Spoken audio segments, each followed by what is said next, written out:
क्या आपको आवाज आ रही है? हेलो, क्या आपको आवाज आ रही है? हेलो, आपको आवाज आ रही है? हेलो, हेलो, अगर आपको आवाज आ रही है तो एक बार यस लिख दो चैट बॉक्स में। Hello, hello,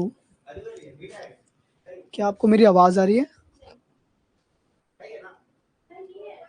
hello, hello, okay, thank you, thank you.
Hello, good evening all of you. आप सबको वॉइस क्लियर है?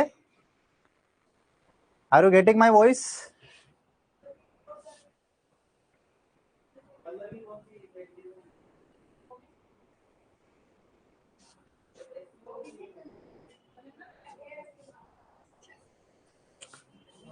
प्लीज कमेंट सेक्शन के अंदर एक बार कमेंट करें, आपको वॉइस आ रही है कि नहीं आ रही है।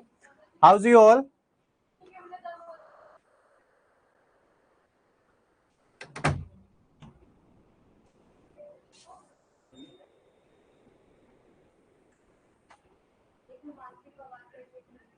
My self Mahavir Singh, director of nursing expert, आप सबका स्वागत करता हूं सक्सेस नर्सिंग कैरियर एकेडमी पे, को पावर्ड बाय नर्सिंग एक्सपर्ट्स।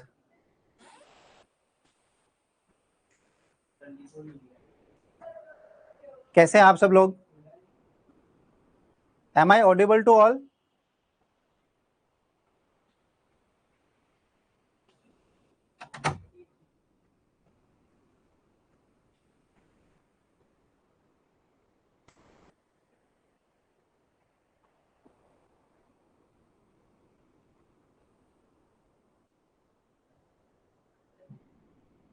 कैसे चल रही है आप सबकी प्रिपरेशन?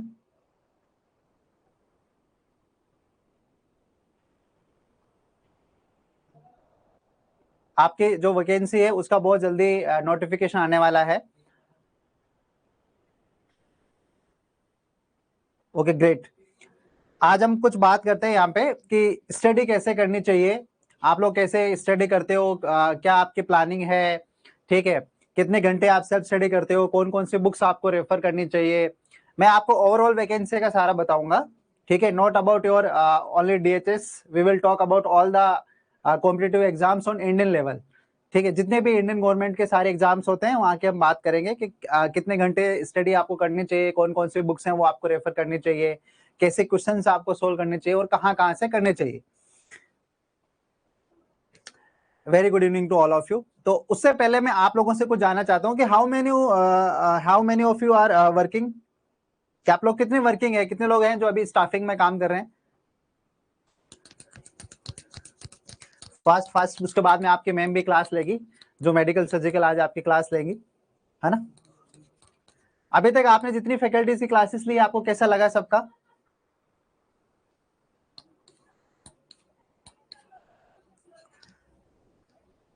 ओके, मोनाली वर्किंग है, प्रतीक ऑल्सो वर्किंग है, मनीषा ऑल्सो वर्किंग है, प्रतीक्षा ऑल्सो वर्किंग है, देविका ऑल्सो वर्किंग है। अच्छा, सारे लोग वर्किंग है।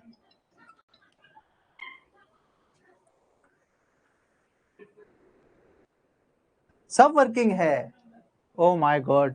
फिर आप लोग कैसे, कितने घंटे सेल्फ स्टडी करते हैं?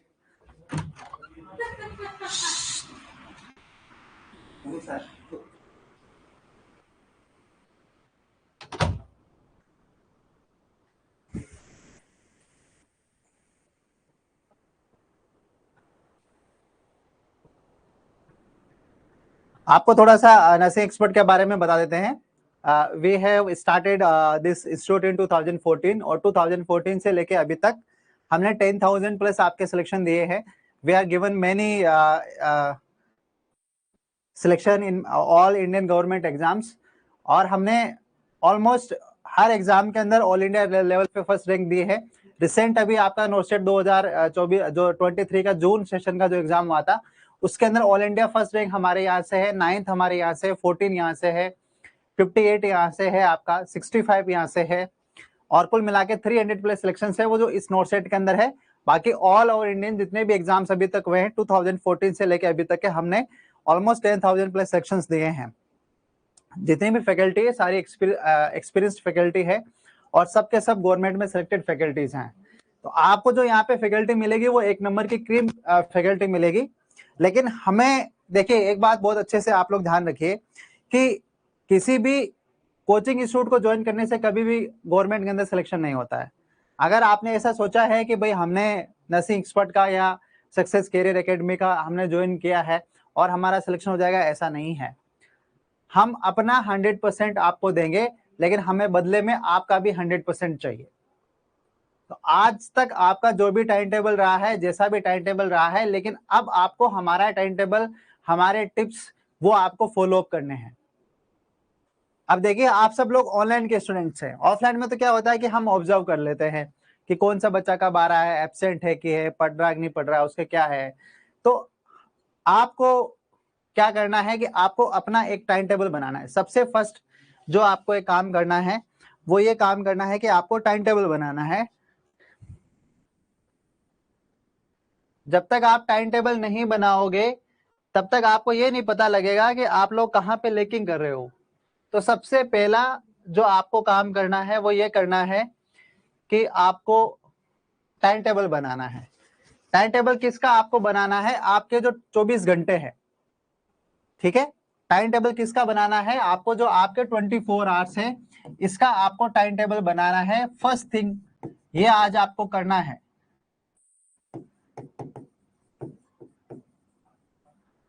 जब आप टाइम टेबल बना लोगे, अब टाइम टेबल को आपको कैसे करना है?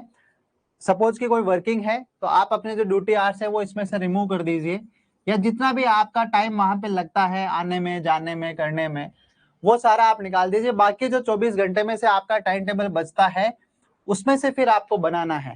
कैसे बनाना है? नंबर 1 चीज तो आप क्लासेस ले रहे हो, ये टाइम आपका अलग हो गया। सपोज करो कि आपकी 4 आवर्स की डेली की क्लासेस है तो ये आपका अलग हो गया। उसके बाद में आता है आपका सेल्फ स्टडी का। अभी यहाँ से क्लासेस वगैरह लेने के बाद में आप लोग क्या करते हो? क्या शेड्यूल है आपका? जैसे आपकी क्लास ऑफ हो गई उसके बाद में आप लोग क्या करते हैं? कमेंट आने चाहिए फटाफट, तभी टू वे कम्युनिकेशन होगा, इंटरेक्शन होगा, तभी मजा आएगा ना। तो आप सबसे पहले मेरे साथ में शेयर करिए कि आप करने के बाद में आप क्या करते हैं। क्लास ओवर हो गई उसके बाद में आप क्या करते हैं?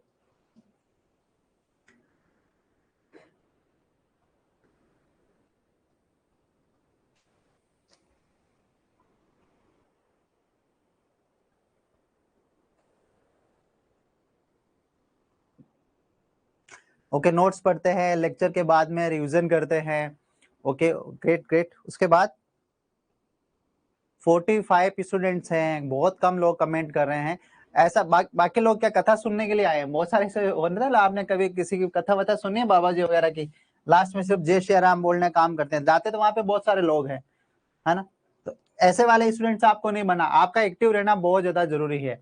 ऑनलाइन में जितना ज्यादा आप एक्टिव रहोगे उतना ज्यादा ही कंटेंट आपको अच्छा मिलेगा।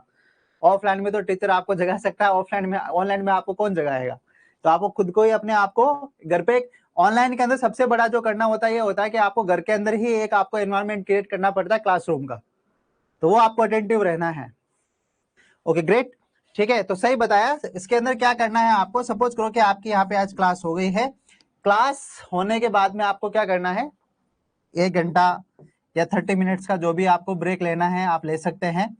ब्रेक लेने के बाद में क्या करना है कि आज जो आपको पढ़ाया है, सपोज करिए कि आज आपको ऑन्कोलॉजी अभी मैम पढ़ाएगी, तो आपको क्या करना है उसके बाद में ऑनको से रिलेटेड आपको एमसीक्यू सोल्व करने हैं।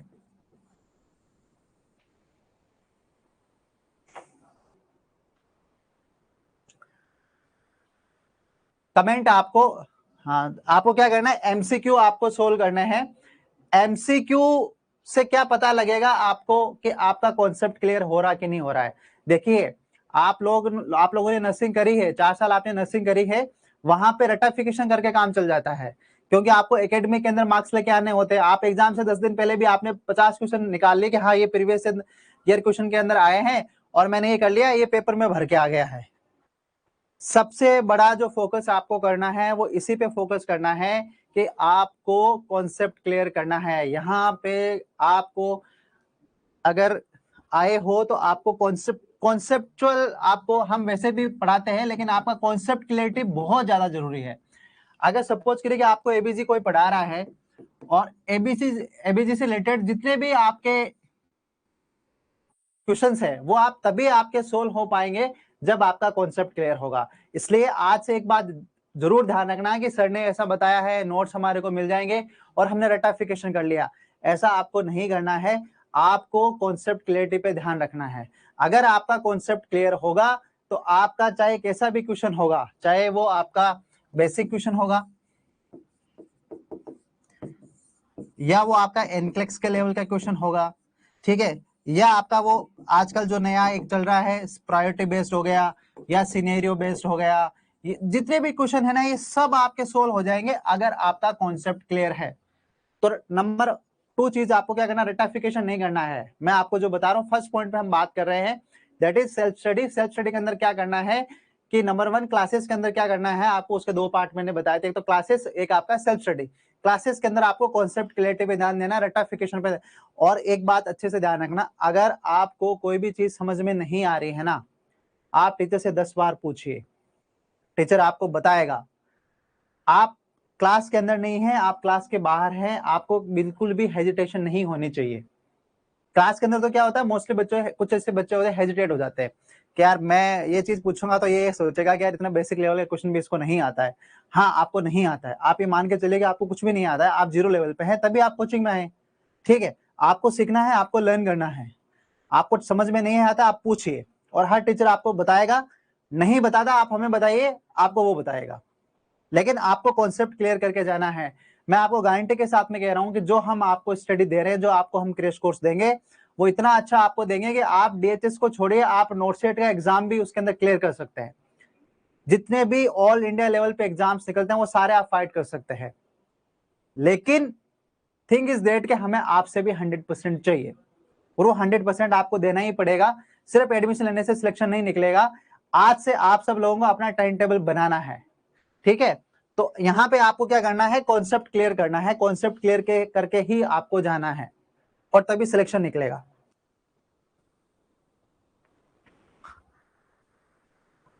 तो हम बात कर रहे थे टाइम टेबल की। क्लासेस आपकी हो गई, होने के बाद में आपको 1 घंटे का, आधे घंटे का, जो भी आपका शेड्यूल है वो आपको ब्रेक लेना है। उसके बाद में आपको रिवाइज करना है। आज जो पढ़ाया है वो रिवाइज करने के बाद में, ऐसा नहीं कि 3 घंटे रिवाइज कर रहे हो आप वापस, नहीं, 3 घंटे आपको वापस रिवाइज नहीं करना है। आपको क्या करना है, एमसीक्यू सोल्व करना है। आप जब टॉपिक से रिलेटेड एमसीक्यू सोल्व करेंगे, और एमसीक्यू के अंदर आपको क्या करना है कि आपको डिफरेंट बुक्स हैं वो आपको रेफर करनी है। अब एमसीक्यूज के लिए सबसे बड़ी चीज आती है कि कहां से सोल्व करें। अगर आप किसी एक बुक से आप सोल्व करोगे ना, आपको नहीं पता लगेगा कि आपका कॉन्सेप्ट क्लियर हुआ कि नहीं हुआ, क्योंकि उसमें एक लेवल के क्वेश्चंस होते हैं, एक टाइप के क्वेश्चंस होते हैं, एक पैटर्न के क्वेश्चंस होते हैं मोस्टली बुक्स के अंदर। बेस्ट जो मैं आपको बुक्स बताता हूं, आपको सबसे पहले ये 3 बुक्स है आपके पास में होनी चाहिए। नोट्स हम आपको प्रोवाइड करेंगे, मैं हेमंत सर से बात करके आपके एप्लीकेशन पे आज या कल के अंदर सारे सब्जेक्ट्स के नोट्स अवेलेबल आपको हो जाएंगे। वहां पे आप नोट्स देख सकते हैं, या जैसा वो बताएंगे नोट्स आपको हमारी कोचिंग के अवेलेबल हो जाएंगे। सबसे पहले क्या करना है, आपको जो नोट्स मिलेंगे ये आपको बहुत अच्छे से करने हैं। आप जितने भी टॉपर्स हैं हमारे ऑल इंडिया फर्स्ट रैंक में अभी भी हैं, उन्होंने भी सिर्फ और सिर्फ हमारे नोट्स रेफर किए थे।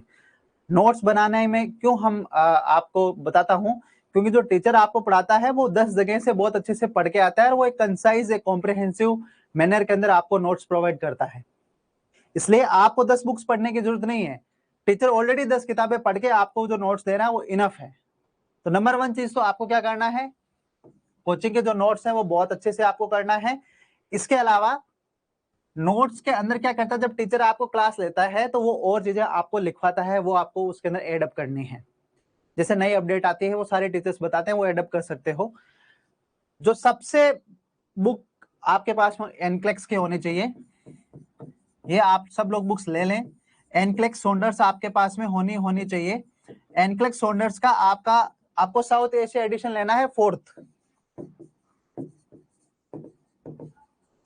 ये 4th एडिशन आपको लेना है। 9th एडिशन आपको नहीं लेना है, जो फॉरेन वाला है वो नहीं लेना है, आपको साउथ एशिया एडिशन लेना है। नंबर 2 जो आपके पास में होनी चाहिए, मॉसबी की होनी चाहिए, वो भी एनक्लेक्स की आती है। मॉसबी से सिर्फ और सिर्फ हमारे को एमसीक्यूज सोल्व करने हैं, ओनली एमसीक्यूज सोल्व करने हैं आपको, उसकी थ्योरी हमारे को नहीं करनी है। एनक्लेक्स सॉन्डर्स की आपको थ्योरी प्लस एमसीक्यूज ये दोनों आपको करना है। मॉसबी के ओनली आपको एमसीक्यूज करने हैं। इसके अलावा 3rd बुक में आपको बताता हूं, एक बुक आती है पीआर यादव, इसके 2 वॉल्यूम आते हैं, वॉल्यूम 1 और वॉल्यूम 2। वॉल्यूम 2 आपको लेना है। इसका कौन सा आपको लेना है, वॉल्यूम 2। ये 3 बुक इनफ है। पीआर यादव ऑल आपके जितने भी बेसिक्स है वो क्लियर कर देगी। जितने भी आपके प्रीवियस ईयर के क्वेश्चन पेपर है इंडियन लेवल्स पे, वो वहां पे आपको मिल जाएंगे। इसके अलावा एनक्लेक्स एंड मॉसबी ये ऐसे हैं जो आपके priority based questions, scenario based questions, NCLEX based questions, ये सारे के सारे आपको वहां पे मिल जाएंगी। तो 4 चीज आपको करनी है। एक तो आपको कोचिंग के नोट्स हैं वो बहुत अच्छे से पढ़ना है। एक आपको एनक्लेक्स की थ्योरी प्लस एमसीक्यू करना है, एक आपको मॉसबी के एमसीक्यू सोल्व करना है, पीआर यादव के ओनली एमसीक्यूज करना है। हाँ जी मोनाली मैम, पीआर यादव का ओनली वॉल्यूम सेकंड आपके लिए इनफ है। फर्स्ट है वो थ्योरेटिकल है, सेकंड वो आपका है एमसीक्यूज का, तो आप सेकंड वाला कर सकते हो, वो बहुत है, इनफ है। बाकी कोचिंग के जो नोट्स है, जो मैंने आपको बुक्स बताई है, वो थ्योरी के लिए इनफ है। देखिए आपको बहुत अच्छा एक प्लेटफॉर्म मिला है जहां से आप बहुत कुछ कर सकते हो। आपको हम लाइव क्लासेस के साथ साथ में रिकॉर्डेड क्लासेस का प्रोविजन रखा है कि घर जाने के बाद में भी अगर आपको किसी भी प्रकार का आप डाउट है तो वीडियो खोल के आप देख सकते हो, पढ़ सकते हो एनी नंबर ऑफ टाइम्स। लेकिन आपको पढ़ना पड़ेगा, पढ़ना आपको ही पड़ेगा और कोई नहीं आपको पढ़ेगा। आप एक पॉइंट पे खड़े हैं यहाँ पे और आपको यहाँ पे पहुंचना है। अब ये जो रास्ता, ये ऐसे सिंपल रास्ता नहीं है, ये रास्ता आपका ऐसे है, जिगजैग में है, कभी उतार है, कभी चढ़ाव है, कभी क्या है। लेकिन आपको यहां तक जो पहुंचना है वो कैसे पहुंचना है वो हम आपको बताएंगे। उसके लिए हम बैठे हुए हैं कि भैया कहाँ पे गड्ढा है, कहाँ पे पहाड़ है, क्या नहीं है, वो उसके लिए हम है। लेकिन इस पे चलना आपको ही पड़ेगा, रास्ता हम बताएंगे, सारी दिक्कतें जो आएगी वो उसके बारे में हम बताएंगे, उनसे कैसे बचना है वो हम बताएंगे। लेकिन यहाँ तक चल के आपको खुद को जाना पड़ेगा। यहाँ तक मैं नहीं साथ में चलूंगा, टीचर आपके साथ में नहीं जाएगा, लेकिन चलना आपको खुद को पड़ेगा। इसलिए पढ़ना आपको पड़ेगा, पढ़ना जरूरी है। सेल्फ स्टडी बहुत ज्यादा इंपॉर्टेंट है। 70% किसी भी बच्चे की सक्सेस के अंदर अगर रोल प्ले करता है तो वो उसकी सेल्फ स्टडी करता है। 30% टीचर्स कंटेंट वो करता है। आपको चाहे हम कितना भी अच्छा पढ़ा दें, कितने भी अच्छे मैं आपको टीचर्स दे दूं, लेकिन अगर आप घर पे जाके रिवाइज नहीं करेंगे, आप एमसीक्यू सोल्व नहीं करेंगे, घर पे जाके 6-7 घंटे अपने आप को नहीं देंगे, तो उससे सिलेक्शन आपका नहीं होगा। ये आप बहुत अच्छे से समझ लें, ठीक है। तो कोचिंग में एडमिशन लेने से सिलेक्शन नहीं होता है, सफलता 100% मिलती है, लेकिन वो मेहनत करने से मिलती है, और वो मेहनत आपको ही करनी पड़ेगी, कोई और नहीं करेगा। अगर आपको किसी भी टीचर का कुछ भी समझ में नहीं आता है, आप हेमंत सर को बता सकते हैं, आपको मेरे नंबर भी मिल जाएंगे, आप मेरे को बता सकते हैं। लेकिन करेक्शन के लिए हम बैठे हुए हैं। हम क्वालिटी के अंदर 1 मिनट का भी 1% भी आपका हम कॉम्प्रोमाइज नहीं करेंगे, लेकिन हमें आपका भी 100% चाहिए।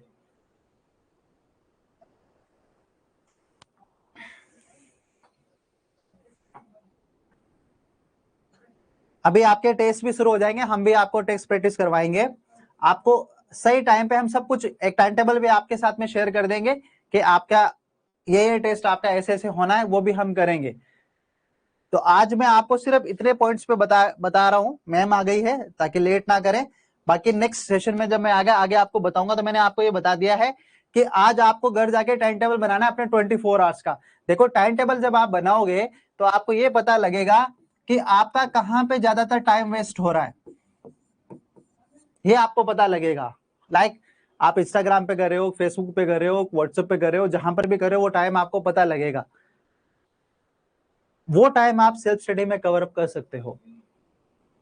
तो सबसे पहले आप 24 घंटे का टाइम टेबल अपना बनाइए कि आपका 24 आवर का टाइम टेबल क्या है, और जहां पर भी जो भी टाइम आपको लगता है कि हाँ ये, उसको आप स्टडी के अंदर डालिए, ये जरूर करिए। और सेल्फ स्टडी के अंदर ये आपका हो गया। उसके बाद में देखो, आप एक स्टूडेंट्स के साथ में, आपके साथ में हमेशा एक प्रॉब्लम होती होगी कि जैसे आपको ऐसा लगेगा यार मैं फंडा भूलता हुआ जा रहा हूँ, मेरे को मेडिकल सर्जिकल याद नहीं रहता है ना।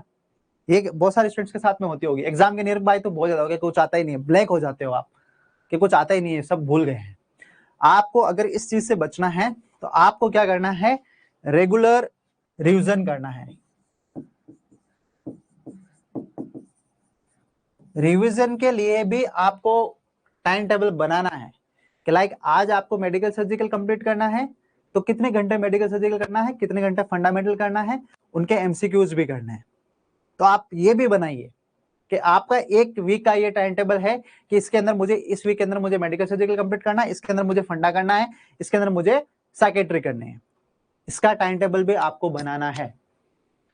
ऐसा नहीं कि अगर ऑन्कोलॉजी चल रही है तो आप ऑन्कोलॉजी ही पढ़ रहे हो, साइकेट्रिक चली तो साइकेट्रिक ही पढ़ रहे हो, ऐसा नहीं है। दूसरे सब्जेक्ट भी है, आप उनका भी आपको सेल्फ स्टडी का टाइम टेबल बना के रखना है। और कम से कम आपका 10 to 12 आवर्स का टाइम टेबल होना चाहिए ओनली स्टडी का, बाकी सब काम बाद के हैं। जो वर्किंग है उनके लिए मेरी एक एडवाइस है कि आप वहां पे सिर्फ और सिर्फ काम ना करें, आप ऑब्जर्वेशन भी करिए। अगर आपके सामने कोई प्रोसीजर हो रहा है उसको आप देखिए, बहुत ध्यान से देखिए कि क्या उसके लिए गाइडलाइन से फॉलो हो रही है, क्या इंस्ट्रूमेंट है नया आया है। आप पेशेंट के साथ में और पेशेंट की रिपोर्ट आप मैच करिए। अगर आप हॉस्पिटल में हैं, आईसीयू में है तो एबीजी होता है। अगर किसी पेशेंट का एबीजी हुआ है तो आप ये देखिए ना इसका एबीजी क्यों हुआ है तो इसके क्या साइन एंड सिम्टम्स है, और इसकी जो लैब वैल्यूज हैं वो क्या है, इसकी रिपोर्ट्स हैं वो क्या है, कौन सी इसको मेडिकेशन चल रही है। आप वहां से भी बहुत कुछ सीख सकते हैं। अगर किसी पेशेंट का प्लम्बर पंक्चर हो रहा है तो आप देखिए ना इसका प्रोसीजर क्या है, वो कैसे साइड को क्लीन कर रहे हैं, कौन सी पोजीशन दे रहे हैं, कितने नंबर की नीडल है वो यूज हो रही है। अगर किसी को बीटी हो रहा है तो आप उसका टेम्परेचर देख सकते हैं। ये बहुत सारी चीजें हैं जो आप क्लिनिकल में भी सीख सकते हैं, और उनको आके नोट करिए। थ्योरी और आपका जो क्लिनिकल है दोनों को साथ में मैच करिए, इंटरलिंक करिए। मैं गारंटी के साथ में कह रहा हूं कि आप अगर ऑब्जर्वेशन करेंगे, बहुत अच्छे से सीख के आएंगे वहां से, तो आपका कोई भी क्वेश्चन गलत नहीं हो सकता। क्लिनिकल बेस का तो कोई क्वेश्चन नहीं होगा। हाँ, बहुत आप सिर्फ आप जा रहे हो कि हाँ ड्यूटी करनी है, 6 घंटे ड्यूटी की, पता ही नहीं है आपको पेशेंट का क्या है क्या नहीं है, ओवर ले लिया, मेडिकेशन दे दी, आगे जी अंकल ये अंकल वो करके आगे, तो उससे कोई फायदा नहीं है। अगर आपको सक्सेस होना है तो आप वहां पर भी ऑब्जर्वेशन रखिए अपना।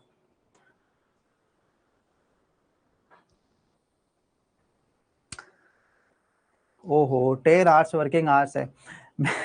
मैं एक एडवाइस उन लोगों को भी दूंगा जिन लोगों को किसी भी प्रकार का फाइनेंशियल इशू नहीं है, मतलब फैमिली बैकग्राउंड बहुत अच्छा है, नौकरी करने की जरूरत नहीं है, और जो बीएससी हैं या जेएनएम है जिनके पास में जेएनएम के बाद में कम से कम 2.5 साल का या 2 साल का एक्सपीरियंस है। बीएससी को तो आजकल वैसे भी कई एक्सपीरियंस मांगते नहीं है, फ्रेशर को ही ले लेते हैं। तो जिनका ऐसा है, जिनको जॉब की जरूरत नहीं है, तो आपको मैं ये सजेस्ट करूंगा कि आप जॉब छोड़ के 1 साल 6 महीने बहुत अच्छी से तैयारी करिए।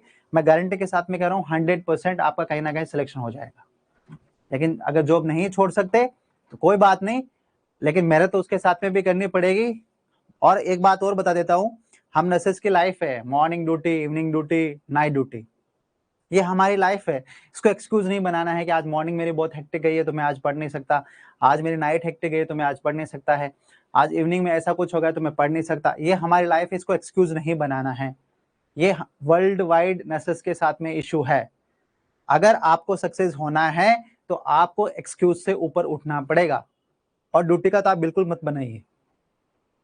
ड्यूटी का जो भी पंगा है, आपका जो भी कांड है, उसको वहीं छोड़ के आइए, उसके टेंशन वहीं छोड़ के आइए, उसको घर लेके मत आइए। आपको काम के पैसे मिल रहे हैं, वहां की टेंशन घर लाने के पैसे नहीं मिल रहे हैं, इसलिए वहां की बड़ास वही निकाल के आइए, माइंड को फ्रेश करके क्लासरूम के अंदर आइए। 100% आपको बहुत अच्छा कंटेंट मिलेगा, 100% आपका सिलेक्शन होगा, ये मेरी गारंटी है आपको। अगर आप अपना 100% देंगे, सिलेक्शन हम आपको 100% देंगे। ठीक है, बाकी और आगे सेशन आएंगे जिसके अंदर हम अच्छे से बात करेंगे। अभी मैं मैम को हैंड ओवर करता हूं ताकि आपकी क्लास हो। Thank you so much, wish you all the best.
एक बार ट्राई करो। गुड इवनिंग क्लास, अब वॉइस आ रही है आप लोगों को?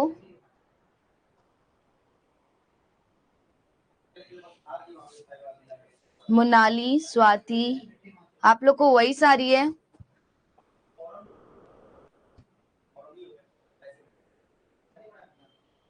Yes ma'am, okay okay. Ready है फिर आप सब लोग पढ़ने के लिए? Yes ma'am, audible, okay.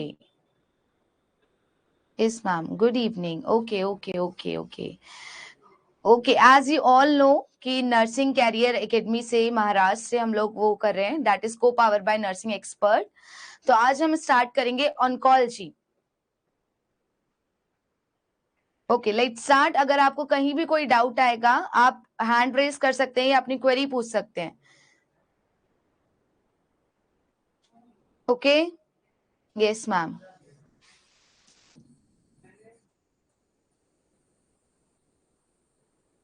Oncology, देखिए जो भी आपको पढ़ाया जाएगा उसको अच्छे से पढ़ना है आपको, क्योंकि यहाँ की फैकल्टी जो है दे आर बेस्ट और यहाँ इतने बच्चों के सिलेक्शन होते हैं। अगर आप इस प्लेटफॉर्म पे आ गए हैं तो 101% you will take the selection if you will work hard with us. So make sure you revise the content, whatever is taught in the class. Okay?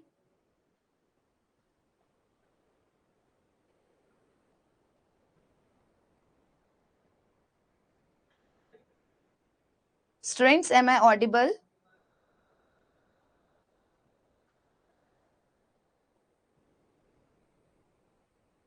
Sure, ma'am. Okay, okay, okay. Let's start with oncology. Is board is visible? Board is visible? Yes. Okay. Let's start with the oncology. What is oncology? Okay. Let me ask, do you have any idea regarding oncology? Have you ever heard the name oncology? Yes, visible. Okay. Yes, okay. आप लोग क्या जानते हैं oncology के बारे में? What actually oncology is?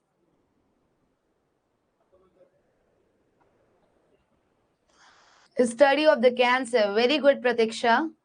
Anyone else? Cancer study. Very good, Komal. Anyone else? Study of cancer. Ashwini. Okay, very good. As you all have general idea regarding the oncology. Yes, study of cancer. Study of cancer. Okay. So let's start with oncology. What is it? It is the branch of science. It is the branch of science which deals with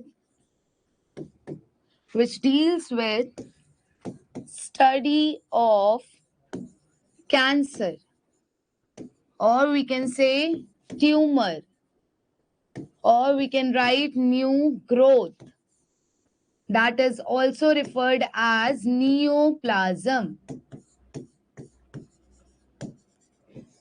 So what oncology is? Study of the various types of cancer and treatment. Very good, Komal. Okay, let's see. What is oncology? It is a branch of science. वो branch है science की जो किसके संग deal कर रही है? Which deals with the study of cancer, जिसके अंदर cancer के बारे में study होती है, tumor के बारे में study होती है और new growth. अब हमने एक नया वर्ड लिखा है यहाँ पे नियोप्लाज्म. अब नियोप्लाज्म का मतलब क्या होता है? नियो मतलब new and plasm means cell division. So वो ब्रांच मेडिकल साइंस की जो किसके संग डील कर रही है? ट्यूमर के संग, कैंसर के संग और न्यू ग्रोथ. फिर हमने देखा यहाँ पे एक नया word that is neoplasm. Neoplasm में नियो का मतलब होता है न्यू और प्लाज्म का मतलब होता है आपका सेल डिवीजन. अब यहाँ पे हमारे पास दो वर्ड आए that is tumour and cancer. Okay, according to you tumour and cancer are same और different? Students, according to you, tumor and cancer are same or different?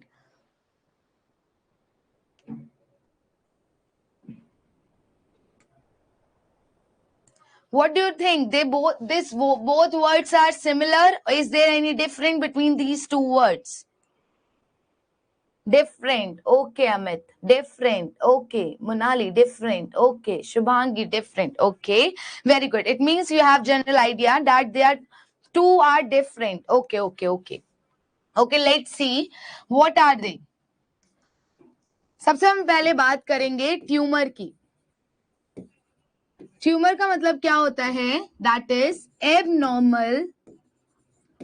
Abnormal और uncontrolled.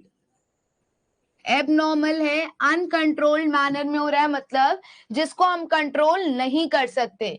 Abnormal, uncontrol, what is it? Proliferation of cell.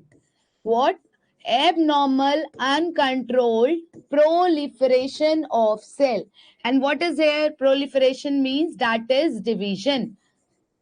What is it? That is division of cell is referred as tumor. Is referred as tumor. तो tumour क्या है? Abnormal वे में होना, कोई भी ऐसी चीज जो नॉर्मली नहीं हो रही है. अनकंट्रोल्ड मतलब जिसको कंट्रोल नहीं किया जा सकता.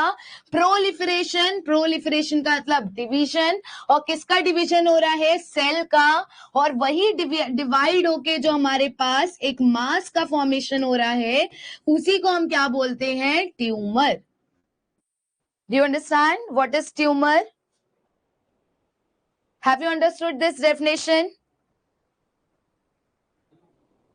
अगर एबनॉर्मल वे में, अनकंट्रोल्ड मैनर में प्रोलिफरेशन हो रहा है, प्रोलिफरेशन का मतलब सेल का डिवीजन होता जा रहा है, उससे जो ग्रुप बनता है, हमारा मास फॉर्मेशन होता है सेल का, उसी को हम क्या बोलते हैं? Tumour. Now we have two types of tumour. Okay, we have two types of tumor. Let's see. Benign tumor and second one is malignant tumor. Benign tumor and malignant tumor. Okay. Benign tumor जो है हमारे पास, benign and malignant. Very good Prateek. Benign and malignant. जो benign tumour है वो कैसे है? Kind, harmless, मतलब हमको हार्म नहीं पहुंचाते, काइंड नेचर के, और we can say innocent. It is just for learning purpose कि जो हमारे बिनाइन ट्यूमर है वो कैसे हैं? काइंड है, हार्मलेस है और इनोसेंट है. While on the other hand malignant tumour कैसे? हमारे हार्मफुल. हार्मफुल का मतलब विच हर्ट अस, जो हमको क्या पहुंचा रहा है? हार्म पहुंचा रहा है. So let's see. Benign tumour का सबसे पहला क्या आता है? जो इसकी ट्यूमर ग्रोथ है वो कैसी होती है? Tumour growth is slow. Benign tumour जो है उनमें जो सेल का डिवीजन हो रहा है वो कैसा है आपका? स्लो है, मतलब रैपिडली मैनर में, फास्ट तरीके से नहीं हो रहा. वाइल जो हमारे मेलिग्नेंट है उसमें ट्यूमर ग्रोथ कैसी है आपकी? Tumour growth is fast. Okay, this is one difference. Second difference is encapsulated tumor. Encapsulated, or we can say capsulated. जो हमारे बिनाइन ट्यूमर है वो कैसे होते हैं? इनकैप्सुलेटेड या फिर कैप्सुलेटेड. अब इनकैप्सुलेटेड या कैप्सुलेटेड ट्यूमर का मतलब क्या है? They are specific to the given area.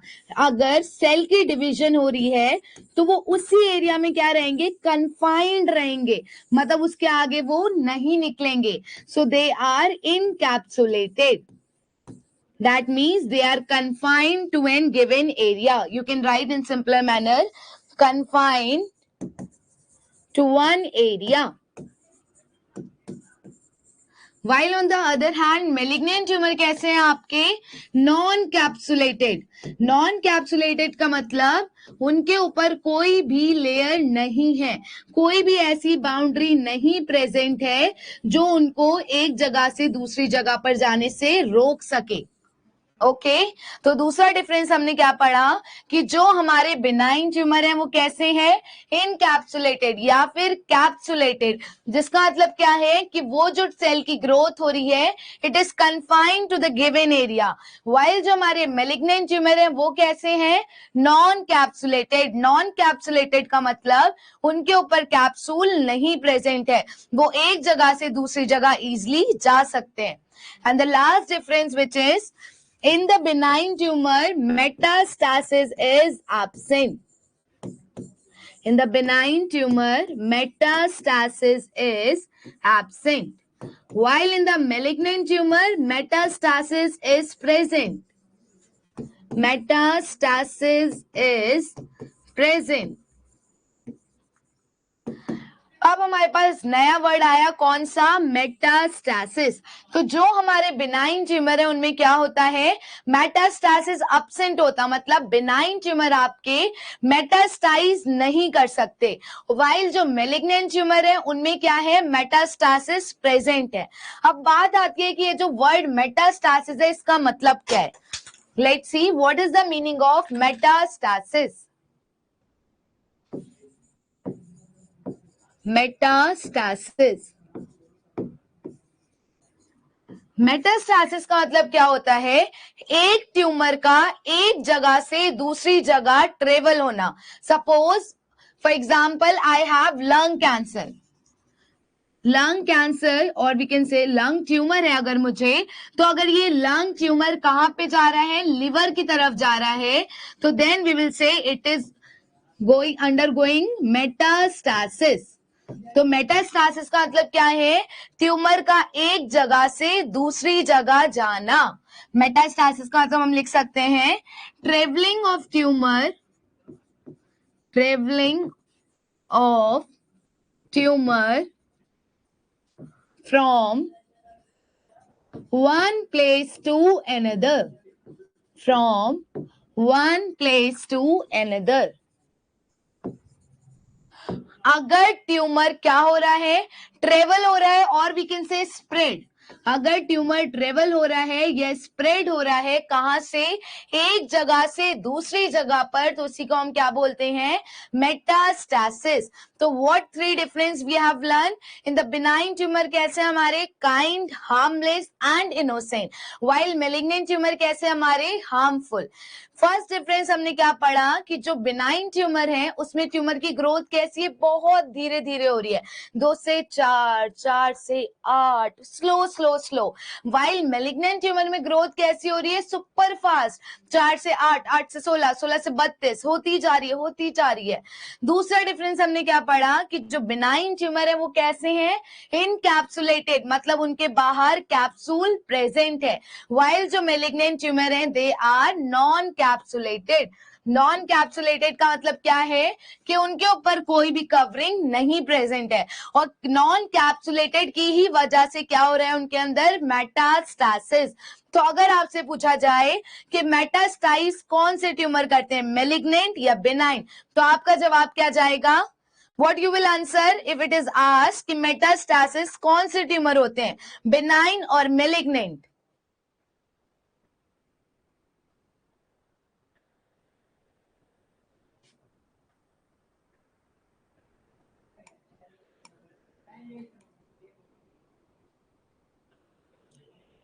malignant, yes, exactly. क्योंकि malignant, why they are metastatic, because they are non-capsulated, they are not confined within a specific area, वो एक area में confined नहीं है, limited नहीं है, इसी वजह से वो क्या कर रहे हैं, मेटास्टाइज हो रहे हैं एक जगह से दूसरी जगह। Very good. और फिर मेटास्टैसिस का हमने मतलब क्या पढ़ा, ट्रेवलिंग और spread of tumour from one place to another. अगर किसी को लंग के अंदर ट्यूमर है या cancer, tumour will say tumour, अगर लंग का ट्यूमर है और वो मेटास्टाइज होके लिवर के अंदर जा रहा है तो दैट इज मेटास्टैसिस। ओके, इतना क्लियर है, आप लोगों को समझ में आया, have you understood?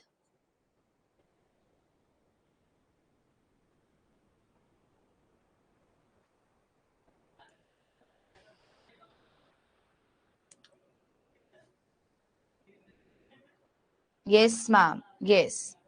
Okay okay okay okay, आगे चलते हैं। ओके, नेक्स्ट अब आता है कि ये मेटास्टासिस जो हो रहा है हो क्यों रहा है, why it is occurring. Metastasis होने की रीजन क्या है, क्या वजह है कि ट्यूमर जो है हमारे वो मेटास्टाइज हो रहे हैं।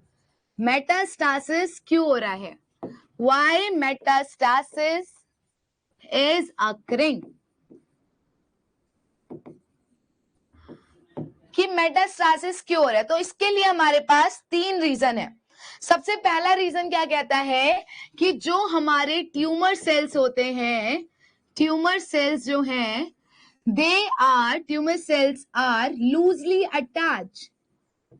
ट्यूमर सेल्स कैसे हैं, लूजली अटैच्ड हैं। लूजली अटैच का मतलब एक सेल दूसरे सेल से बहुत लूजली अटैच हो रखा है, इसी वजह से वो क्या हो जाते हैं, दूर होके एक जगह से। बोर्ड ब्लर हो रहा है ma'am, uncontrolled cell growth. Okay Amrita, आपके अलावा किसी और का भी बोर्ड ब्लर हो रहा है?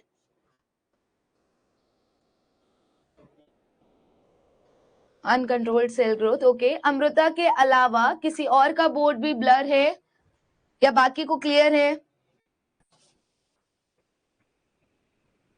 यस यस यस, यस का मतलब क्या था, अभी नहीं है। ओके ओके ओके ओके, मतलब नहीं है। Amrita please check your network connection. Yes blur, okay. Komal also, okay. Give me a second.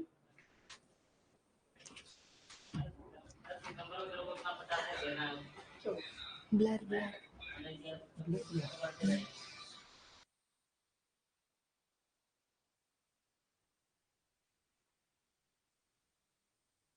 Yes blur. Okay, आप क्लियर है क्या बोर्ड?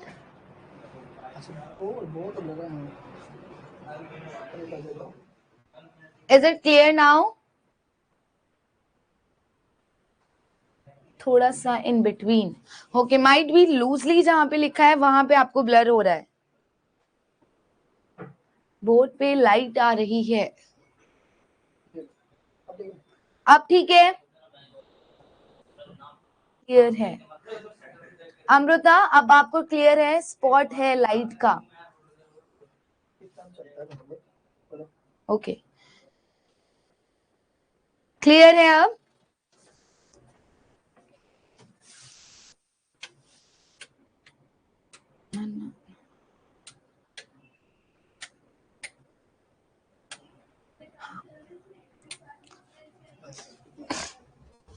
क्लियर है सबको? Okay okay, yes now it's clear. Okay okay okay okay, ठीक है। पहला रीजन हमारा metastasis का क्या है कि जो हमारे ट्यूमर सेल्स होते हैं वो क्या है, लूजली अटैच हैं।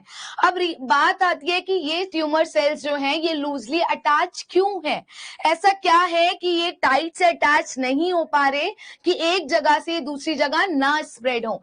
तो reason behind it is due to lack of calcium, due to lack of calcium. Calcium ना होने की वजह से जो ट्यूमर सेल्स हैं वो कैसे हैं, हमारे लूजली अटैच है, और लूजली अटैच है इस वजह से वो टूट के दूसरी जगह स्प्रेड हो जा रहे हैं। अब दूसरा रीजन क्या आता है कि जो हमारे ट्यूमर सेल्स होते हैं जो कैंसरस हैं, अभी हम बात करेंगे कि कैंसर का मतलब क्या है, कि जो हमारे ट्यूमर सेल्स हैं, what are they, tumor cells are non capsulated, मतलब उनके ऊपर कैप्सूल नहीं प्रेजेंट है। तभी इसी वजह से वो क्या कर रहे हैं, मेटास्टाइज हो जा रहे हैं एक जगह से दूसरी जगह तक। और थर्ड रीजन क्या आता है हमारे पास कि जो हमारे ट्यूमर सेल्स होते हैं, tumour cells secrete, tumour cell secretes hyaluronidase enzyme, कि जो हमारे ट्यूमर सेल्स होते हैं वो क्या सिक्रीट करते हैं, हाइलुरिनडेज एंजाइम। और ये हाइलुरिनडेज एंजाइम क्या करता है, break down of cell membrane, cell membrane को क्या कर देता है, ब्रेक डाउन। तो अब हमने 3 रीजन पढ़े कि हमारा मेटास्टासिस क्यों हो रहा था बिनाइन ट्यूमर में। सबसे पहला क्या पढ़ा कि ट्यूमर सेल्स जो है वो लूजली अटैच है। लूजली अटैच क्यों है? Due to lack of calcium. Calcium ना होने की वजह से सेल्स आर लूजली अटैच। दूसरा रीजन क्या आता है कि ट्यूमर सेल्स जो है वो नॉन कैप्सुलेटेड है। नॉन कैप्सुलेटेड की हमने बात करी थी कि उनके ऊपर कवरिंग नहीं प्रेजेंट है, मतलब they are not confined to one area. अगर वो एक एरिया में कन्फाइंड नहीं है तो वो एक जगह से दूसरी जगह इजिली ट्रेवल हो सकते हैं। और लास्ट रीजन क्या है कि ट्यूमर सेल क्या सिक्रीट करते हैं? आपका हाइलुरिनडेज एंजाइम। और ये हाइलुरिनडेज एंजाइम क्या करता है? Break down of cell membrane. आपने इस एंजाइम का नाम सुना होगा जब आपने पढ़ा होगा स्पर्म। जो स्पर्म का हेड होता है, उसका जो एक्रोसोम होता है, उससे सिक्रीट होता है आपका हाइलुरिनडेज एंजाइम, जो किस में हेल्प कर रहा था? जब रिप्रोडक्टिव सिस्टम आपने पढ़ा होगा तो वो किस में हेल्प करता है? ओवा की सेल मेम्ब्रेन को डिस्ट्रक्ट करने में। और ओवा की सेल मेम्ब्रेन डिस्ट्रक्ट हो जाती है तो स्पर्म क्या हो जाता है? एंटर हो जाता है and the fusion between sperm and ओवा अकर। सो यहाँ पे भी क्या हो रहा है कि जो ट्यूमर सेल्स होते हैं वो हाइलुरिनडेज एंजाइम सिक्रीट करते हैं, और वही हाइलुरिनडेज एंजाइम क्या करता है? सेल की मेम्ब्रेन को तोड़ देता है, जिसकी वजह से सेल एक जगह से दूसरी जगह इजिली ट्रेवल कर जाता है। तो these are 3 reasons behind why metastasis is occurring. Is it clear? समझ में आया आपको मेटास्टासिस का रीजन?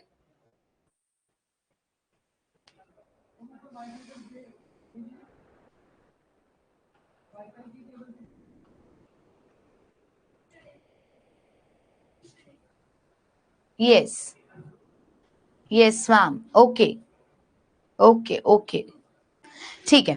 अगर आपको ये समझ में आ गया है तो अब आप मुझे बताएंगे कि हमारे कौन से ट्यूमर कैंसरस होते होंगे। ये आपको जो प्रॉपर्टी बताई ये मेटास्टासिस की बताई गई थी, तो कौन से ट्यूमर कैंसरस होंगे? बिनाइन ट्यूमर और मेलिग्नेंट ट्यूमर।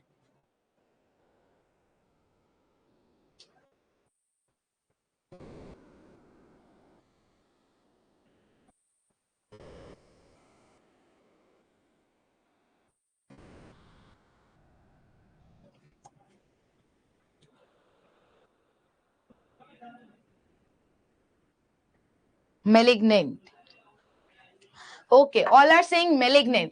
तो अब आपको क्लियर हो गया होगा difference between cancer and tumor. जो हमारे ट्यूमर होते हैं वो क्या होते हैं? इट कैन बी बिनाइन और it can be malignant. Benign भी हो सकते हैं और मेलिग्नेंट भी हो सकते हैं। वाइल जो हमारे कैंसर सेल होते हैं जिनको हम कैंसर बोलते हैं, like liver cancer, colon cancer, तो वो कैंसर सेल कौन से होते हैं? सिर्फ और सिर्फ malignant tumour.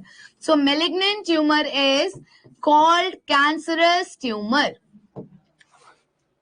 Metastasis can be occur in malignant tumor. Metastasis occur in malignant tumor. Prateek, metastasis occur in malignant tumor. That's why malignant tumor is also called as cancer.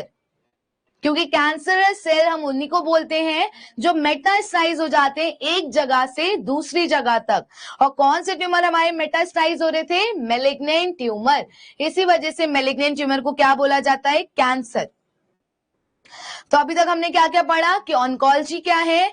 Oncology वो branch है medical science की जो deal करती है with the study of tumour, cancer और new growth. और फिर हमने वहां पे नया वर्ड पढ़ा, दैट इज नियोप्लाज्म। नियो का मतलब न्यू और प्लाज्म का मतलब सेल डिवीजन। उसके बाद फिर हमने देखा कि ट्यूमर क्या है। तो ट्यूमर का मतलब होता है एबनॉर्मल अनकंट्रोल मैनर में प्रोलिफरेशन होना। प्रोलिफरेशन का मतलब क्या है? सेल का डिवीजन होना। वही उसकी वजह से जो ट्यूमर का एक गुच्छा बनेगा, मास बनेगा, उसी को हम क्या बोलते हैं? ट्यूमर। सेल का मास जो बनेगा it is referred as tumor. फिर हमने देखा कि ट्यूमर दो टाइप्स के होते हैं, बिनाइन ट्यूमर और मेलिग्नेंट ट्यूमर। बिनाइन ट्यूमर कैसे है, याद करने के लिए हमने देखा था, काइंड है वो, हार्मलेस है और इनोसेंट है। वाइल मेलिग्नेंट ट्यूमर कैसे है हमारे, हार्मफुल। जो बिनाइन ट्यूमर है उनमें ट्यूमर की ग्रोथ कैसी होती है, स्लो होती है। वाइल मेलिग्नेंट ट्यूमर में ट्यूमर की ग्रोथ कैसी होती है, फास्ट। जो हमारे बिनाइन ट्यूमर है वो कैसे होते हैं, इनकैप्सुलेटेड। इनकैप्सुलेटेड का मतलब it is they are confined to specific area. While जो हमारे मेलिग्नेंट ट्यूमर होते हैं वो कैसे होते हैं, नॉन कैप्सुलेटेड। नॉन कैप्सुलेटेड का मतलब they are not confined to limited area. फिर तीसरा डिफरेंस हमने देखा कि मेटास्टैसिस जो बिनाइन ट्यूमर में एब्सेंट होता है, वाइल मेलिग्नेंट ट्यूमर में मेटास्टैसिस क्या होता है आपका, प्रेजेंट होता है। फिर हमने देखा कि मेटास्टैसिस का मतलब क्या है, मेटास्टैसिस का मतलब होता है ट्रेवल या स्प्रेडिंग होना ट्यूमर का एक जगह से दूसरी जगह, it is referred as metastasis. फिर हमने देखा कि मेटास्टैसिस का रीजन क्या है, तो मेन 3 रीजन है। सबसे पहला, जो हमारे ट्यूमरस सेल्स होते हैं वो लूजली अटैच होते हैं, और क्यों लूजली अटैच होते हैं, due to lack of calcium.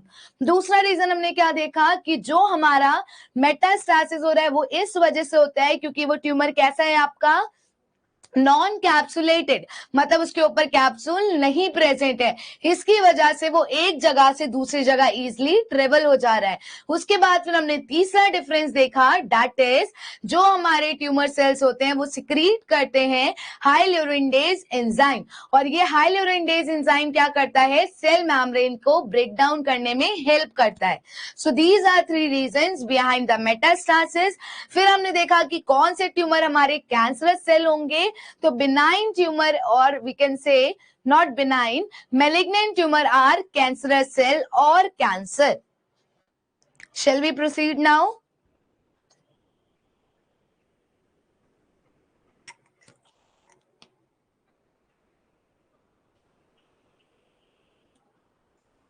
यहां तक क्लियर है आप सबको, आगे चले हम।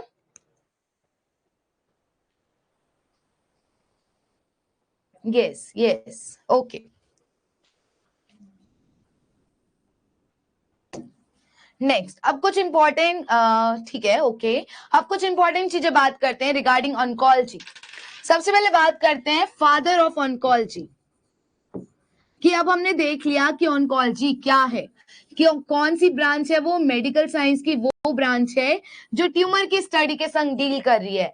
और फिर उसके बाद हमारा नया वर्ड आया था एक ट्यूमर, हमने ट्यूमर देख लिया कि ट्यूमर का मतलब क्या होता है।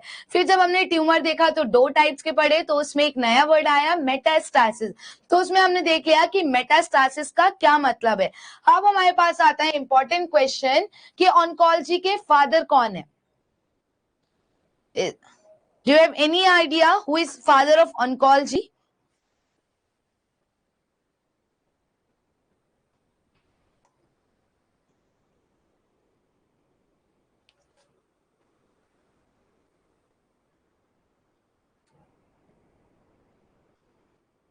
Okay, no issue. अभी आप आज की क्लास लेने के बाद आपको पता चल जाएंगे सारे important questions. Father of oncology कौन है, अगर आपसे पूछा जाए तो आपका जवाब जाएगा बीजे Kennedy. So who is father of oncology? B.J. Kennedy. Next important question, number 2. World Cancer Day is celebrated on, कि वर्ल्ड कैंसर डे जो है वो कब सेलिब्रेट किया जाता है। World cancer day is celebrated on, तो आपका करेक्ट आंसर ही है 4th of February. Your correct answer is 4th. Very good, Prateek. 4th February. Yes. Next important question. Theme of World Cancer Day. Theme of World Cancer Day 2022-23 and upcoming 24. तो theme क्या है आपकी, close the care gap. What is the theme, close the care gap. 2022 में theme I, I am I will is the theme for 2021। प्रतीक, 2021 की theme थी आई am and I will.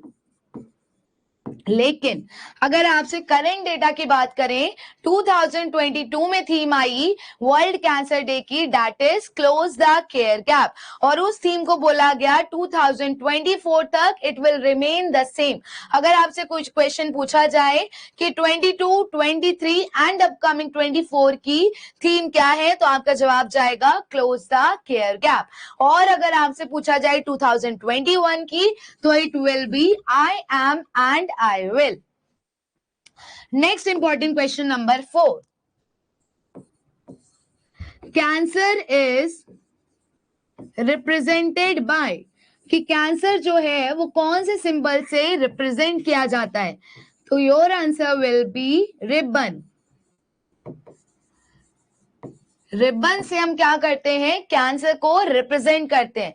There are different colour codings of the different cancer, body के अलग अलग system है, अलग अलग cancer है, उन रिबन्स की अलग अलग कलर कोडिंग है।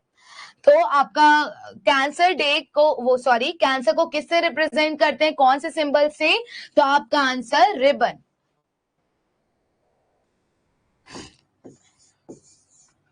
नेक्स्ट क्वेश्चन, अगर आपसे 2021 थीम बताओ, हाँ I am I will, it will be I am and I will. 22 से लेके 24 तक है close the care gap.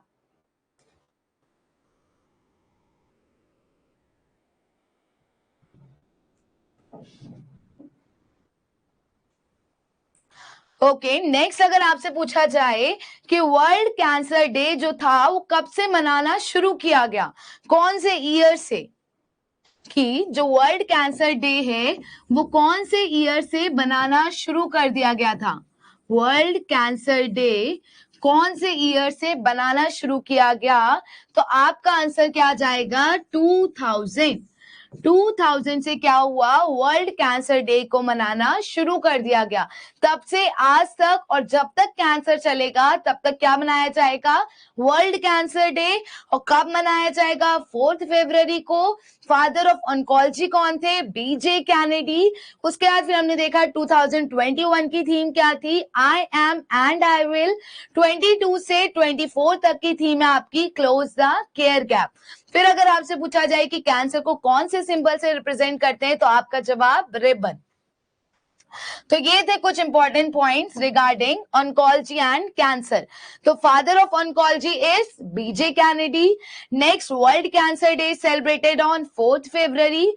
Next, theme of world cancer day 2022 to 2024 is close the care gap, and for the 21 is I am and I will.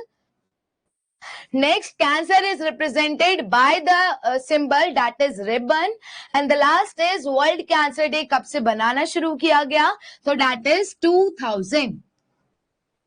Next बात करते हैं अब हम कुछ इंपॉर्टेंट टर्मिनोलॉजीज की। इंपॉर्टेंट टर्मिनोलॉजीज जो हम जब ऑन्कोलॉजी पढ़ेंगे तो आगे हम फेस करेंगे, उन टर्मिनोलॉजीज को हम पहले ही डिस्कस करते हैं। सबसे पहला आता है hyperplasia. What do you mean by hyperplasia?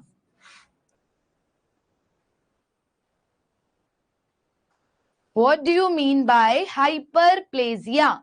See, hyper means increase और प्लेजिया का मतलब क्या बताया था मैंने आपको, सेल डिवीजन।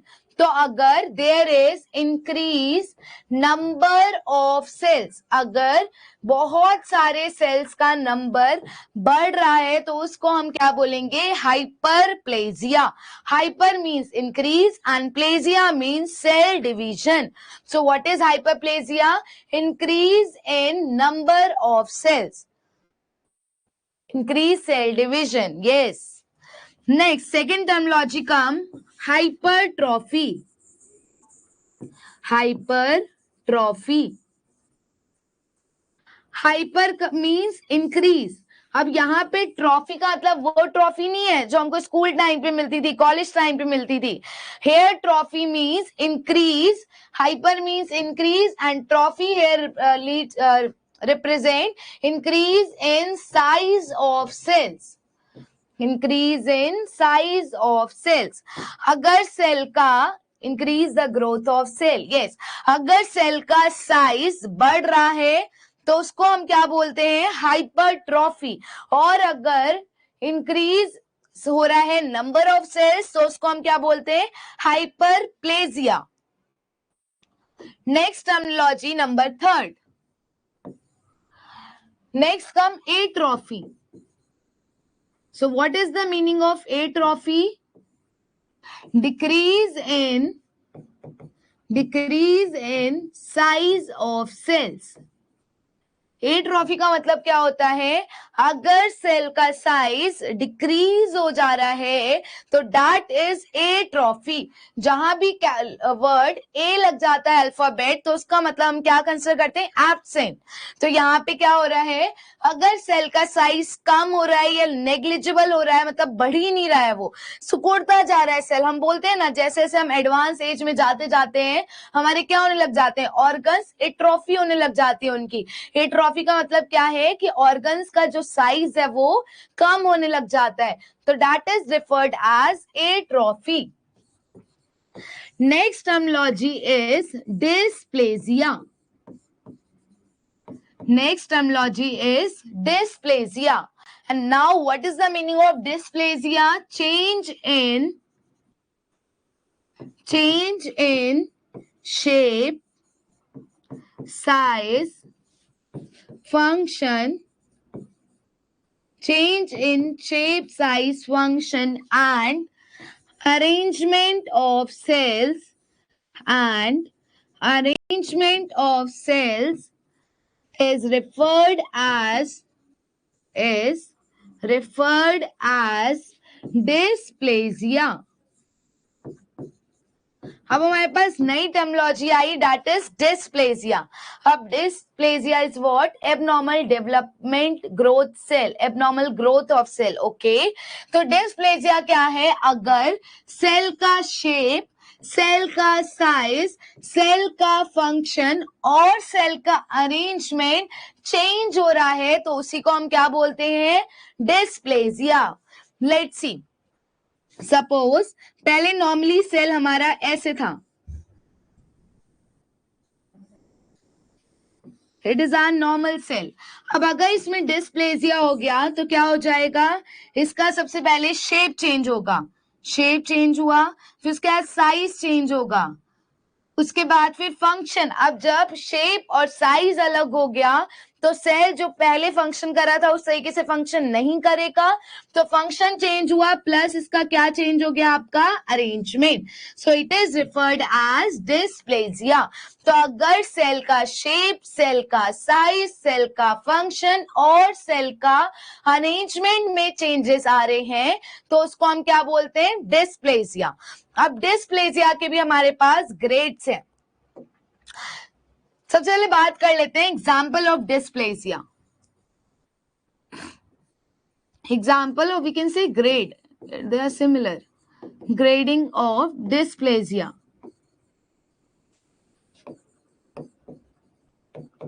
अब ग्रेडिंग या एग्जाम्पल हमारे क्या है? There are 4 grades. Grade first, number 2 grade second, number 3 grade third and number 4th grade 4. सबसे पहले बात करते हैं ग्रेड फर्स्ट की. अब ग्रेड फर्स्ट में क्या हो रहा है? हमारा माइल्ड लेवल का डिस्प्लेजिया. क्या हो रहा है? Mild dysplasia. For example normal cell हमारा ये है,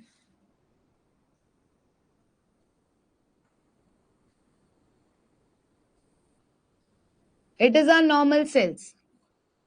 ओके, अब माइल्ड डिस्प्लेजिया हम कब बोलेंगे? जब इसमें थोड़े से चेंजेस आ रहे हैं, बस ज्यादा नहीं आ रहे, थोड़े थोड़े चेंजेस आ रहे हैं. शेप, साइज और फंक्शन में लिमिटेड चेंजेस हैं.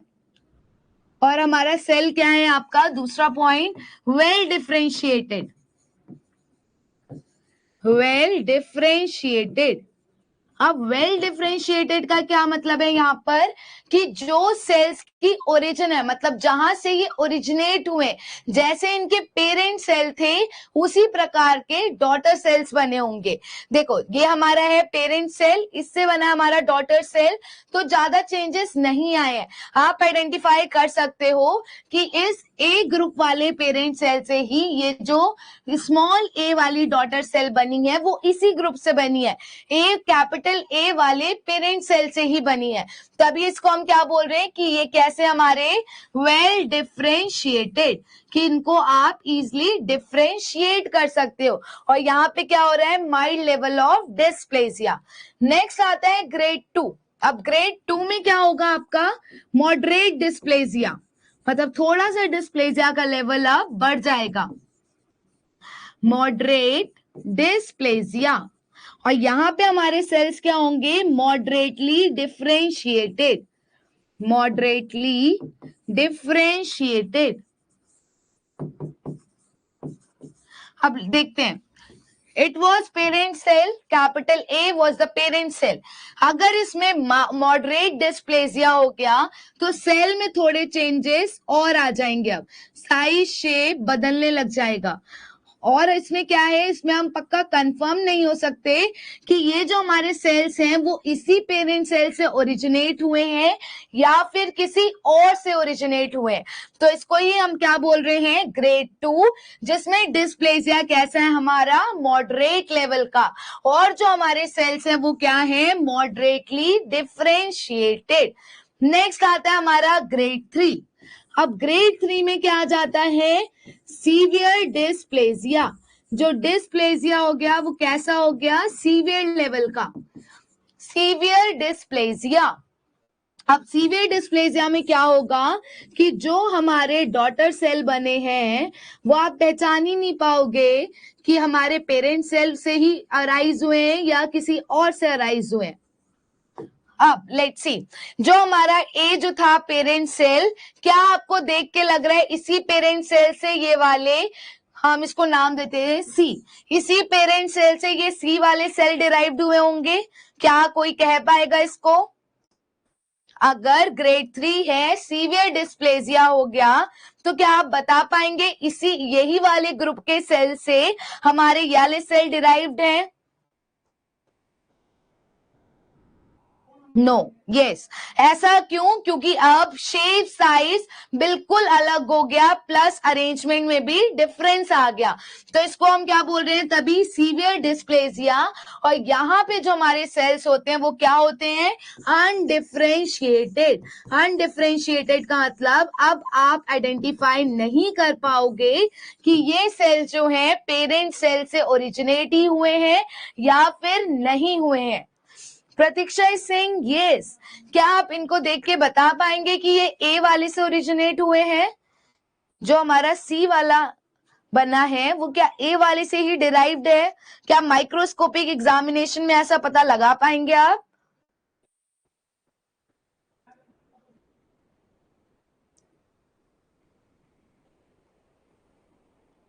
प्रतीक्षा, आपको समझ में आया जो मैंने आपको बताया? No ma'am, yes.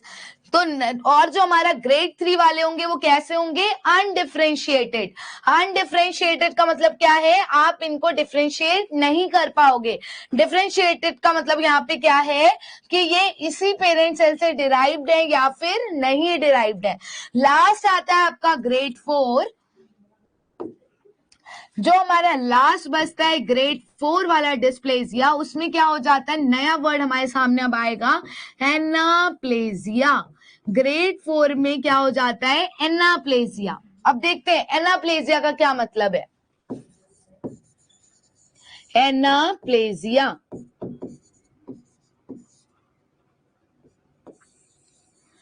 एनाप्लेसिया का मतलब होता है प्रोडक्शन ऑफ इमेच्योर सेल्स। अगर इमेच्योर सेल्स का प्रोडक्शन हो रहा है, उसी को हम क्या बोलते हैं, एनाप्लेजिया। अब डिस्प्लेजिया इतना बढ़ गया, इतना एक्सटेंड हो गया कि अब वो अपने सेल को अच्छे से मैच्योर ही नहीं कर रहा है। पहले सेल का साइज सपोज इतना था, अब क्या हो गया, बहुत ज्यादा एक्सट्रीम लेवल का डिस्प्लेजिया हो गया। तो वो क्या कर रहा है, सेल को पूरा ना ग्रो होने दे रहा है, पूरे साइज शेप फंक्शन सबको ही अलग कर दिया उसने। और किसका फॉर्मेशन कर दिया, इमेच्योर सेल्स का। और वही जो इमेच्योर सेल्स का प्रोडक्शन हो रहा है, उसी प्रोसेस को हम क्या बोलते हैं, एनाप्लेजिया। तो पुअर सेलुलर डिफरेंशिएशन, यस। तो जो हमारा ग्रेड 4 होगा वो कैसा होगा, एनाप्लेजिया हो जाएगा। मतलब आप इसमें कहीं से कहीं तक आपको 0% भी आइडिया नहीं लग पाएगा कि आपका सेल जो है वो उसी पेरेंट सेल से डिराइव्ड है या फिर नहीं। तो यहीं पे खत्म होते हैं आपके ग्रेड्स ऑफ डिस्प्लेजिया। तो सबसे पहली टर्मिनोलॉजी हमने पढ़ी हाइपरप्लेजिया, जिसका मतलब था increase in number of cells. दूसरा हमने पढ़ा हाइपरट्रॉफी, जिसका नंबर था increase in size of cell. तीसरा हमने पढ़ा एट्रॉफी, जिसका मतलब था decrease in size of cell. उसके बाद हमने पढ़ा डिस्प्लेजिया। डिस्प्लेजिया का मतलब क्या होता है, change in shape, size, function and arrangement of cell. उसके बाद हमने देखे फिर grades of dysplasia. Total 4 grades हैं। ग्रेड फर्स्ट में क्या हो रहा है, आपके सेल में माइल्ड डिस्प्लेसिया हो रहा है और आपके सेल जो है वो क्या है, वेल डिफरेंशिएटेड है। नेक्स्ट में हमने देखा ग्रेड 2। ग्रेड 2 में क्या हो रहा है, मॉडरेटली डिफरेंशिएटेड है वो और मॉडरेट लेवल का डिस्प्लेसिया हो रहा है। फिर हमने देखा ग्रेड 3। ग्रेड 3 में क्या हो रहा है कि जो आपके सेल्स है उनमें सीवियर डिस्प्लेसिया हो रहा है एंड दे आर अनडिफरेंशिएटेड। और लास्ट आता है ग्रेड 4। ग्रेड 4 में क्या हो जाएगा आपका, एनाप्लेसिया। और एनाप्लेसिया का मतलब क्या होता है, इमेच्योर सेल्स का प्रोडक्शन होना। अब वो इमेच्योर सेल्स जो है वो कैसे होंगे, 0% में भी उनमें आप आइडिया नहीं लगा सकते कि वो पेरेंट सेल से ही डिराइव्ड हुए होंगे। या फिर हम बोल सकते हैं ग्रेड 3 से भी सीवियर लेवल वाला डिस्प्लेसिया क्या है हमारा, ग्रेड 4। और उसी को हम बोल रहे हैं एनाप्लेसिया। क्लियर है?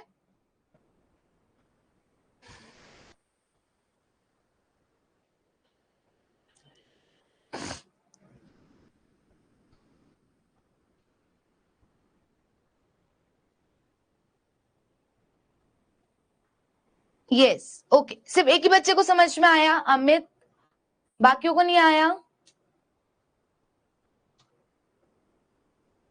Okay okay okay okay, let's proceed. Next terminology अब हमारे पास क्या आती है, next terminology is first, second, third, fourth, fifth, sixth. Next terminology हमारे पास क्या है, metaplasia. Very important terminology, that is metaplasia.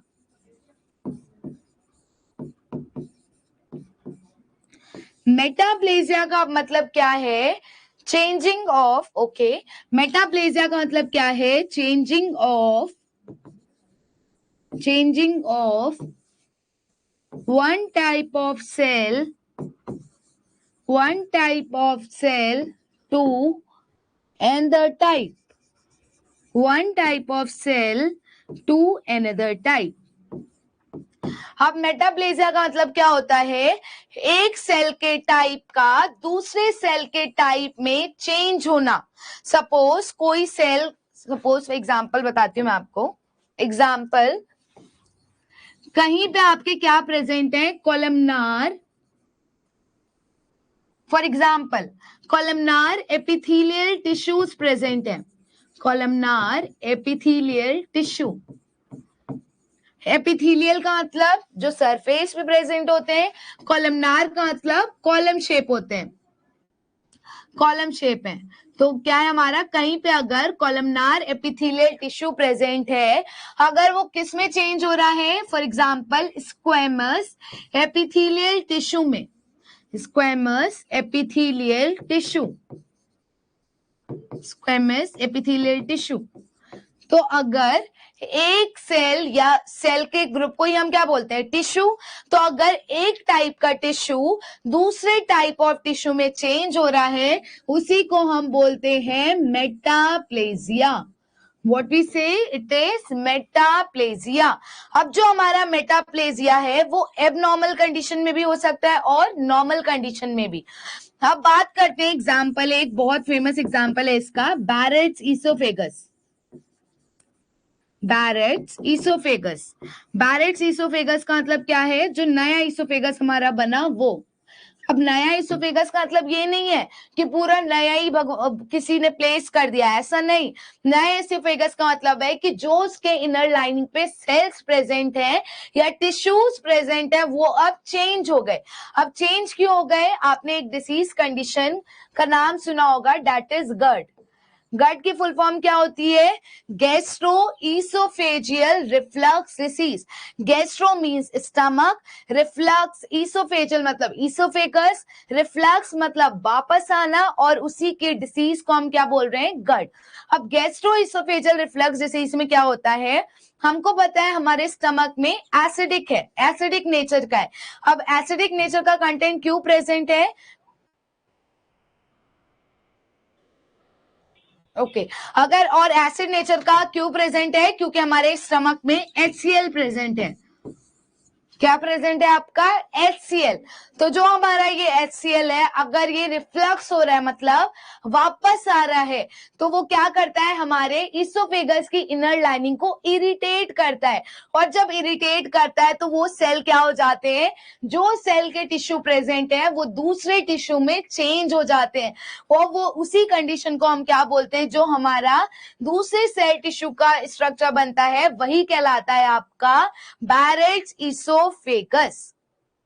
क्या बोला मैंने, रिपीट करती हूं कि मेटाप्लेजिया का मतलब क्या है, एक टिश्यू का चेंज होना दूसरे टाइप ऑफ टिश्यू में, दैट इज मेटाप्लेजिया।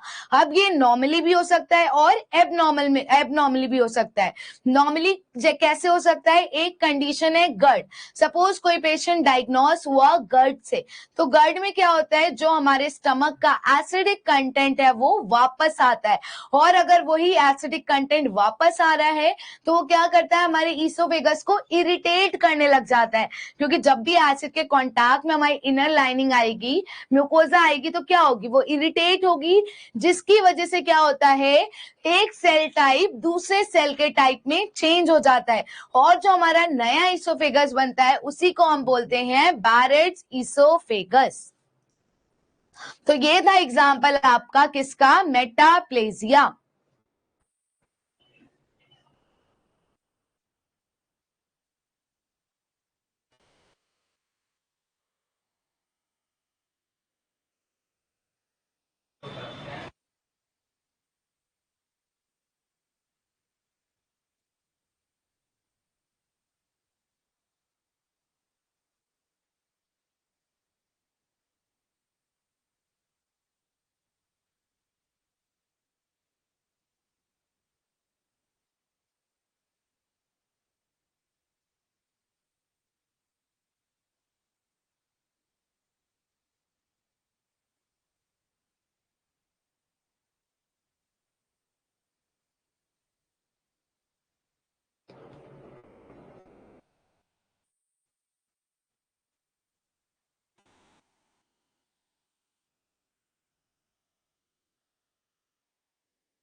अब वॉइस आ रही है,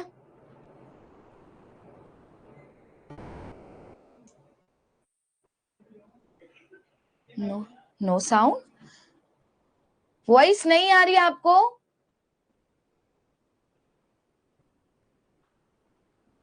नो साउंड, माइक तो ऑन है।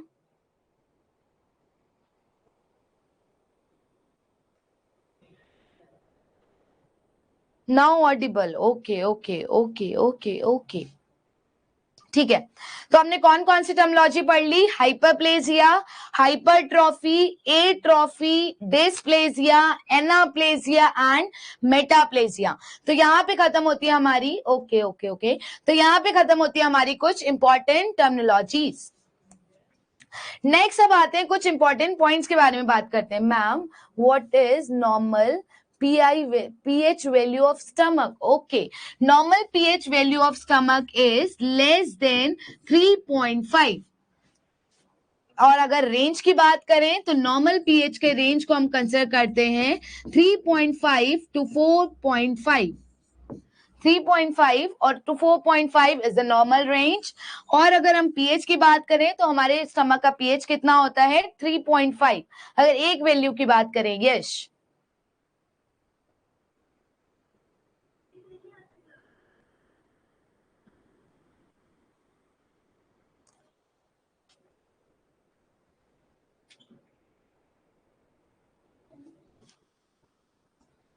अगर हम रेंज की बात करें, ओके मैम, अगर हम रेंज की बात करें तो इट इज 3.5 to 4.5, और अगर एक वैल्यू की बात करें तो 3.5 होता है हमारा। Okay ma'am, yes. तभी अब हमको पता है, चलो ये बात आपने कर ली है कि नॉर्मल हमारे ब्लड का पीएच कितना है? 7.35 टू 7.45। तो अगर कोई भी चीज स्केल में, पीएच स्केल में, सपोज पीएच स्केल ये 7 है, यहाँ पर कोई भी अगर पीएच स्केल में 7 से बिलो वैल्यू आ रही है तो वो क्या कहलाएगी? आपकी एसिड। और कोई भी वैल्यू अगर 7 से ज्यादा आ रही है तो वो क्या कहलाएगी? बेसिक या फिर एल्कलाइन। ओके ओके, तो नेक्स्ट हम बात करने जा रहे थे कुछ इंपॉर्टेंट क्वेश्चंस की, वन लाइनर क्वेश्चंस। सबसे पहले बात करते हैं most common route for metastasis of cancer. कि most common route of metastasis of cancer, कि मोस्ट कॉमन रूट क्या है कैंसर का मेटास्टासिस होने का? मतलब कौन से रूट से सबसे ज्यादा कैंसर एक जगह से दूसरी जगह जाता है? तो आपका जवाब क्या जाएगा? Blood. Okay, next important question, most susceptible route. अगर आपसे पूछा जाए सबसे ज्यादा ससेप्टेबल रूट कौन सा है, तो आपका जवाब क्या जाएगा? Lymph. Most susceptible route is lymph. Haematogenesis spread, yes Prateek. Next third important question, अगर आपसे पूछा जाए most common route for metastasis of sarcoma, most common root for metastasis of sarcoma। तो सारकोमा का मोस्ट कॉमन रूट क्या होता है? आपका ब्लड। अभी हम देखेंगे सारकोमा के बारे में, क्या है सारकोमा। नेक्स्ट, अगर आपसे पूछा जाए most common route for metastasis of carcinoma, कि कार्सिनोमा कौन से रूट से स्प्रेड होता है, तो आपका जवाब जाएगा लिम्फ। ओके, तो अभी हमने क्या क्या देखे कि मोस्ट कॉमन रूट क्या है मेटास्टासिस ऑफ कैंसर का? ब्लड।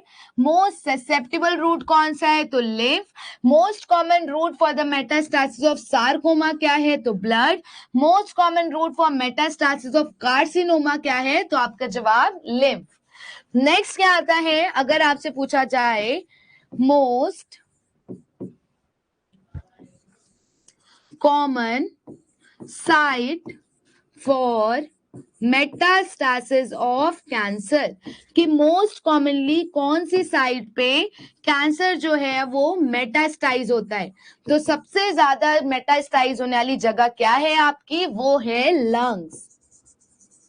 तो most common site for metastasis of cancer is lungs. Lungs में सबसे ज्यादा कैंसर जाके मेटास्टाइज होता है, मतलब एक जगह से दूसरी जगह जाता है. अब नेक्स्ट क्वेश्चन क्या आता है, अगर आपसे पूछा जाए, एक्सेप्शन है ये, most common site for metastasis of most common site for metastasis, most common route पढ़ रहे थे हम, site, okay, site, most common site for metastasis of breast cancer, कि अगर किसी फीमेल या मेल को ब्रेस्ट कैंसर है तो वो कौन सी जगह पे मेटास्टाइज होगा. तो आपका जवाब जाएगा बोन. फर्स्ट प्रायोरिटी आप दोगे बोन को, और अगर ऑप्शन में बोन नहीं है तो सेकेंड प्रायोरिटी आपका जाएगा lungs. Second priority will be lungs. Okay, तो हमने क्या क्या पढ़ा कि most common route metastasis of cancer क्या है, कि कौन से रूट से सबसे ज्यादा कैंसर मेटास्टाइज होता है, तो वो है haematogenous route, that is blood. Most susceptible route कौन सा है, तो वो है लिम्फ. फिर most common route for metastasis of sarcoma, अगर किसी को सारकोमा है तो कौन से रूट से मेटास्टाइज होगा, तो आपका जवाब ब्लड. अगर कार्सिनोमा है तो कौन से रूट से होगा, तो आपका जवाब लिम्फ. अगर पूछा जाए कि मोस्ट कॉमन साइट कौन सी है, कि सबसे ज्यादा कैंसर कौन सी जगह पे जाते हैं, तो आपका जवाब लंग्स. और अगर आपसे पूछा जाए कि most common site for breast cancer, कि ब्रेस्ट कैंसर कहां पे मेटास्टाइज होता है, तो फर्स्ट प्रायोरिटी आपकी इस केस में जाएगी बोन. नेक्स्ट लास्ट एक और इंपॉर्टेंट क्वेश्चन देख लेते हैं. Most common site for metastasis of most common site for metastasis of colon cancer, कि अगर किसी को कोलॉन का कैंसर हो रखा है, कोलॉन के कैंसर का मतलब इंटेस्टाइन, इंटेस्टाइन कौन कौन सी, असेंडिंग, ट्रांसवर्स, डिसेंडिंग, कोलॉन के बारे में बात कर रहे हैं, लार्ज इंटेस्टाइन के पार्ट.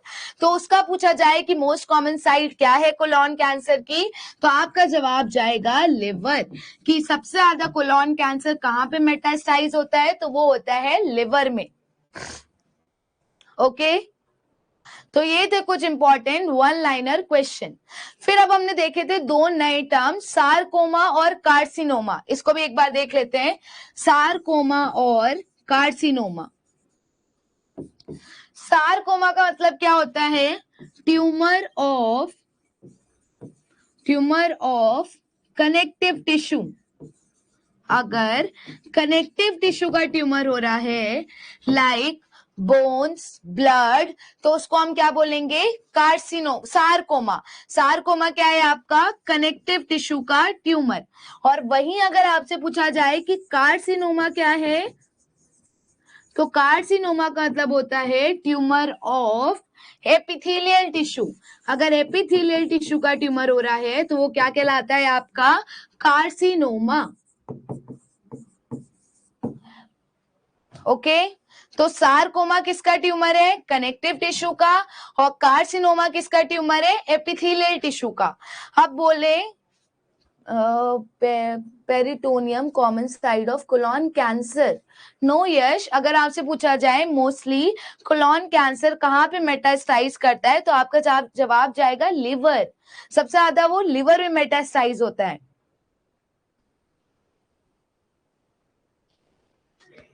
ओके, अगर आपसे पूछा जाए कि सारकोमा क्या है, तो वो कनेक्टिव टिश्यू का ट्यूमर होता है. अगर आपसे पूछा जाए कार्सिनोमा क्या है, तो वो एपिथेलियल टिश्यू का ट्यूमर होता है.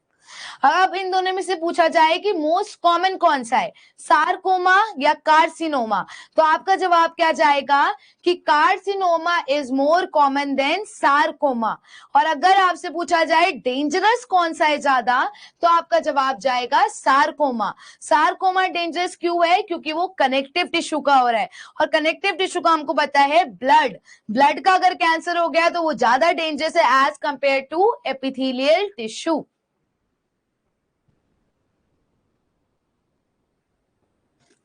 ओके, सारकोमा, आपने अब किसका जवाब दिया Pratik? I don't know, dangerous का जवाब दिया था या कॉमन का, बट याद रखना है आपको कि डेंजरस जो है वो सार्कोमा है और कॉमन जो है वो कार्सिनोमा है। हाँ ओके, क्लियर है इतना सबको?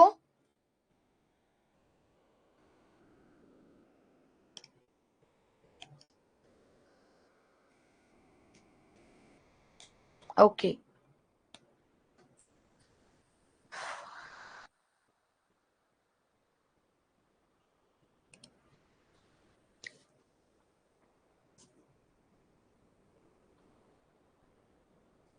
Yes ma'am, okay. नेक्स्ट बात कर लेते हैं आप कैंसर की, थोड़ा बहुत इंट्रोडक्शन पढ़ लेते हैं कि कैंसर क्या है। ऑल्दो हमने देख लिया कि मेलिग्नेंट ट्यूमर ही हमारे क्या होते हैं, कैंसर होते हैं, बट देखते हैं कैंसर क्या है। Cancer is a word, cancer is a word derived from crab. Cancer is a word derive from crab.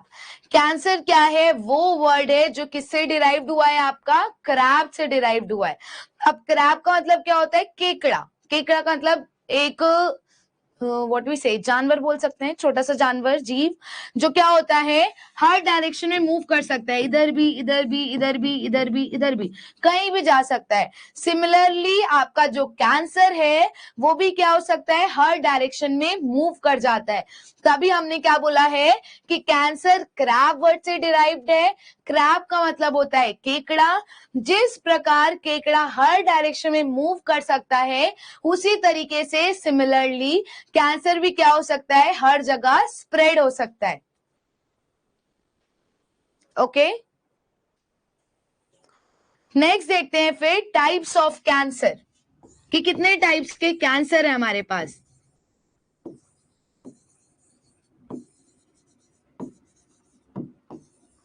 सबसे पहला आता है आपके पास आपका सार्कोमा, जो अभी हमने देखा, कनेक्टिव टिश्यू का ट्यूमर।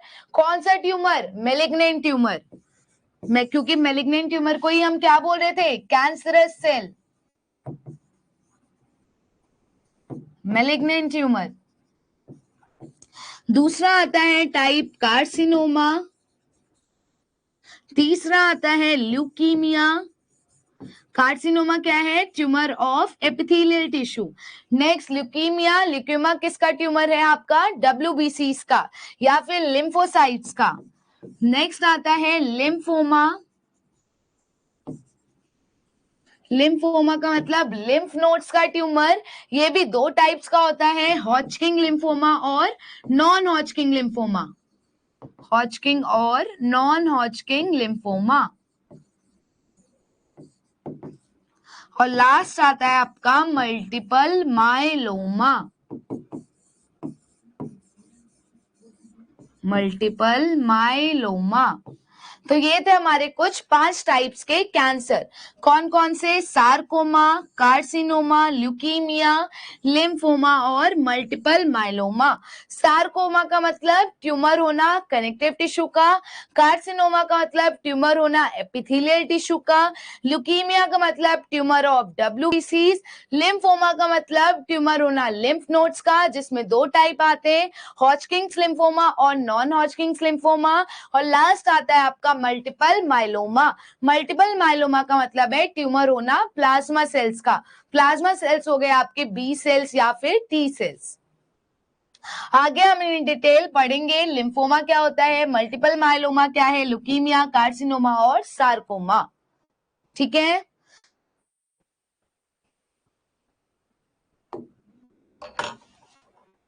Yes ma'am, okay. जितना आपको आज पढ़ाया गया उतना समझ में आया?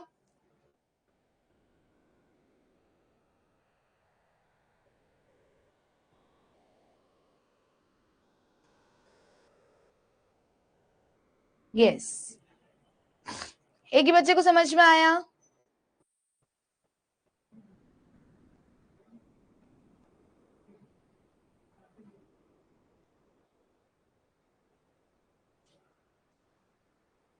बाकियों को नहीं आया समझ, सिर्फ प्रीति को समझ में आया है? अच्छा ओके,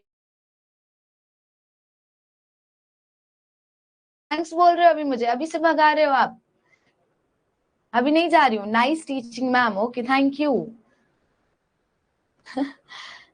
समझा मैम, ओके अच्छी बात है आप समझे। एक बार रिवाइज कर लेते हैं पूरा जितना पढ़ाया। Thank you ma'am, nice session, best teaching Monali. Okay अच्छा, एक बार रिवाइज कर ले पूरा जितना आज पढ़ा, अगर आपकी परमिशन हो तो। Nice teaching ma'am, thank you so much Deepali plus Monali. Okay ma'am revise, okay एक बार रिवाइज कर लेते हैं पूरा जितना आज पढ़ा, उसके बाद थैंक यू बोलना, ठीक है?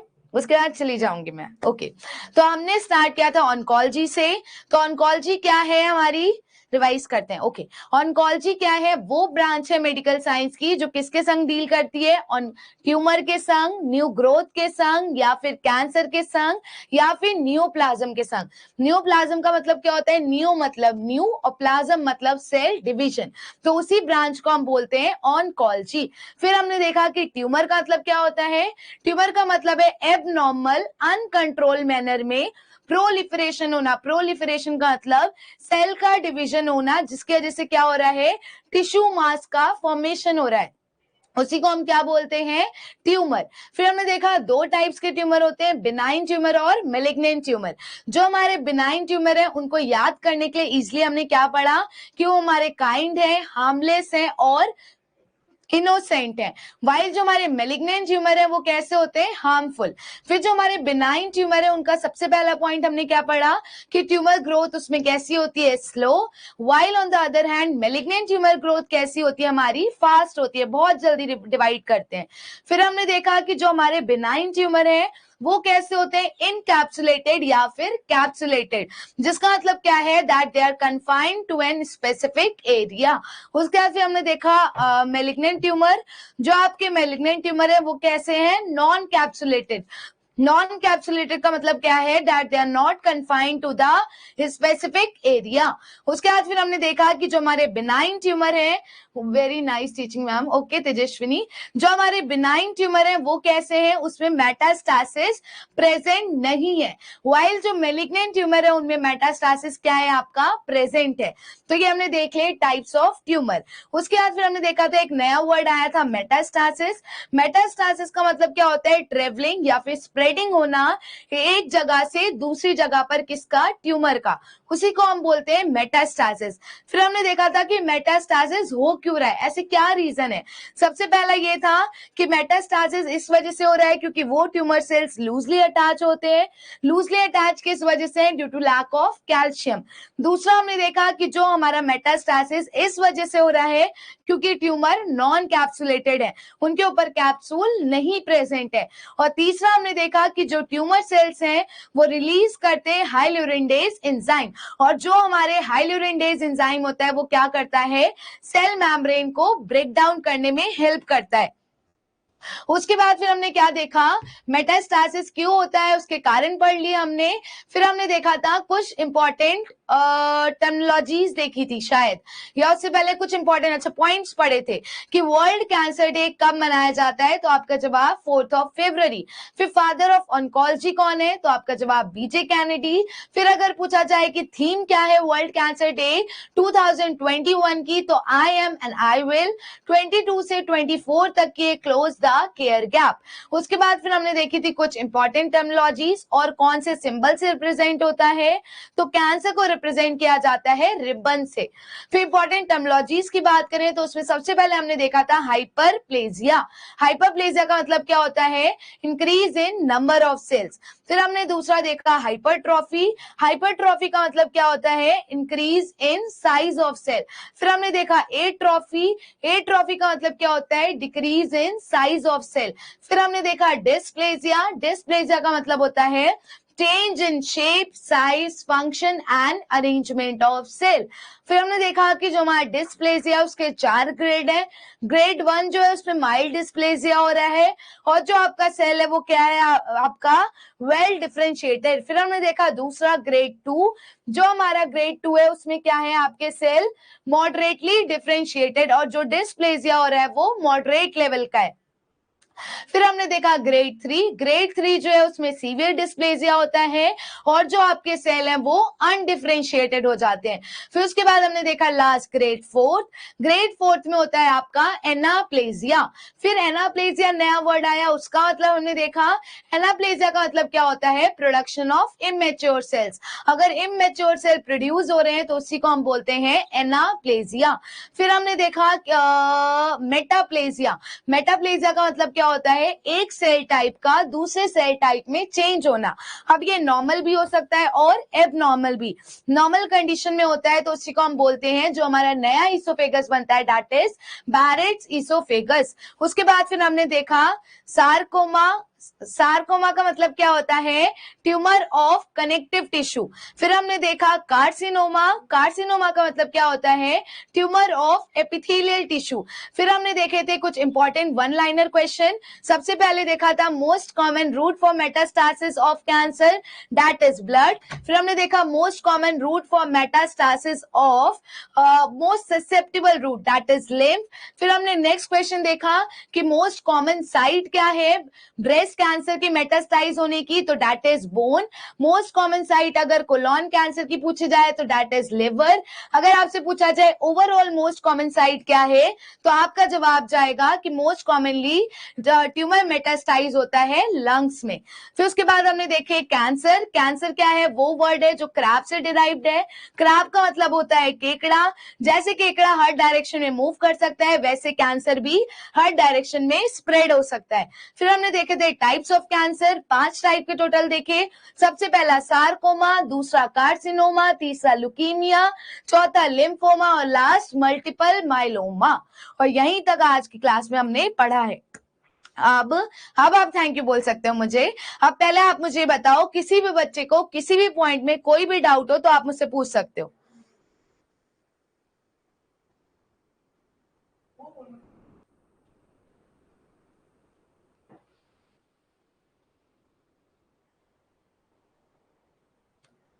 किसी भी बच्चे को किसी भी पॉइंट में कोई डाउट हो, ना समझ में आया हो, तो आप पूछ सकते हो। Very very nice ma'am, thanks ma'am, okay, thank you ma'am, okay, no doubt, nice revision ma'am, okay, nice,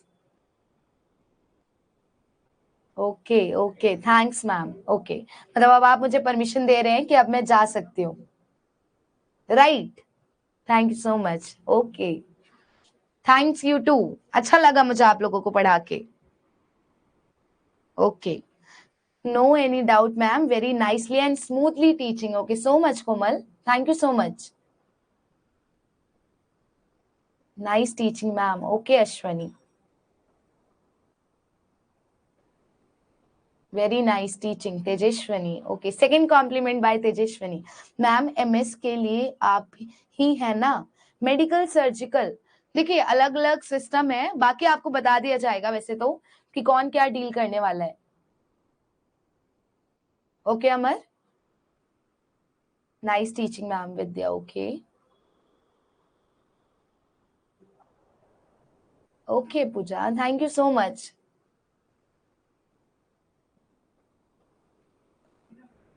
okay चलो ठीक है, खत्म करते हैं फिर आज की class. Thank you so much students.